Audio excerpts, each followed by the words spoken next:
Selamat sore teman-teman semuanya, generasi sukses, salam sukses. Di channel ini kita akan membahas cara mengenai agar kita bisa menjadi lebih kaya dengan lebih cepat, karena generasi muda bukan jadi alasan bagi kita untuk tidak menjadi kaya.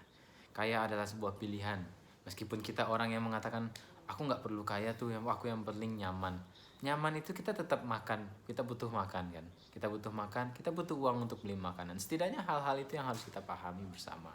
Oke, jadi mengenai soal kekayaan, bagaimana cara kita mendapatkan kekayaan dengan lebih cepat? Salah satu caranya adalah dengan cara income allocations, alokasi income atau pendapatan. Kita bagi menjadi 3 item di sini. Yang pertama ada namanya adalah savings, yang kedua adalah investment atau investasi, yang ketiga adalah for miscellaneous. Pertama kita bahas mengenai savings. Savings adalah tabungan. Tabungan itu penting. Jika teman-teman pernah mendengar kalimat bahwa cash is king, itu betul. Kita harus memastikan bahwa kita memiliki cash yang cukup dulu untuk kita berbelanja hari-hari, seperti misalnya membeli beras, membeli minyak goreng, membeli bahan bakar, hal-hal pokok itu semua dibutuhkan oleh cash. Kenapa itu? Makanya kita cash is king. Jadi pembagiannya seperti ini. Pada tahap awal, jika kita ingin memulai mengelola keuangan kita agar menjadi lebih baik, yang pertama adalah cash atau savings kita. Misalnya kita dapat income, katakanlah pendapatan kita 10 juta ya, 10 juta. Savings letakkan 50%, lalu investing letakkan 30%, dan miscellaneous 20%. Savings berarti adalah dari 10 juta pendapatan kita, 5 jutanya kita simpan di tabungan.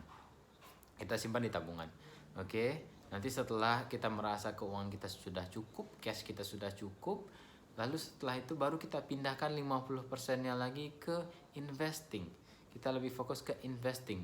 Jadi 50% investing. Tadi 50% ada di savings, sekarang 50%-nya ada di investing. Kenapa investing kita pindahkan ke investing? Karena investing adalah salah satu cara untuk orang kaya menghasilkan uang dari uangnya lagi. Kita punya waktu 24 jam kan, setiap orang sama punya waktu 24 jam. Tapi orang kaya pada saat mereka tidur, uang mereka juga tetap bekerja untuk mereka.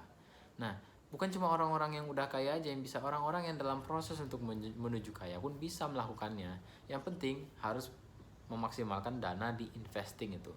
Jadi misalnya pendapatan kalian 10 juta, ya kan, 10 juta, lalu 50%-nya atau sekitar 5 jutanya ke investing, 30%-nya ke savings. Jadi kalian tetap nyimpan di tabungan kalian, tapi lebih banyak ke investing.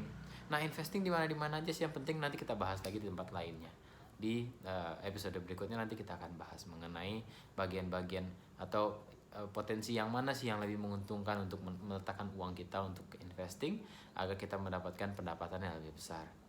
Yang ketiga adalah di miscellaneous. Miscellaneous ini adalah hal-hal lain yang sifatnya kita ingin, tidak butuh, kita ingin, misalnya kayak membeli makanan, membeli minuman, pergi ke pizza atau yang lain-lain sebagainya, itu miscellaneous.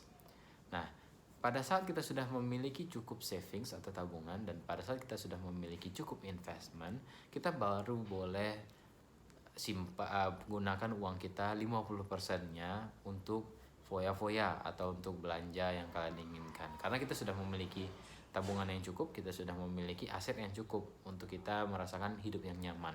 Itu. Jadi tadi 50% dari investing, kita pindahkan 50%-nya ke miscellaneous. Jadi 30% ke investing, 20% ke tabungan, 50% ke miscellaneous. Kita bisa enjoy kehidupan kita, dan kita tidak perlu menunggu untuk menjadi tua terlebih dahulu baru kita bisa menikmati hidup. Kita bisa menikmati hidup dari muda. Oke, terima kasih banyak. Jangan lupa subscribe channel ini di bawah sini dan terus follow, karena kita akan membahas selanjutnya untuk bagaimana kita bisa menjadi kaya dengan cepat dan dengan teknik-teknik yang gampang. Dan kita akan membahas itu semua. Oke, terima kasih banyak. Generasi sukses.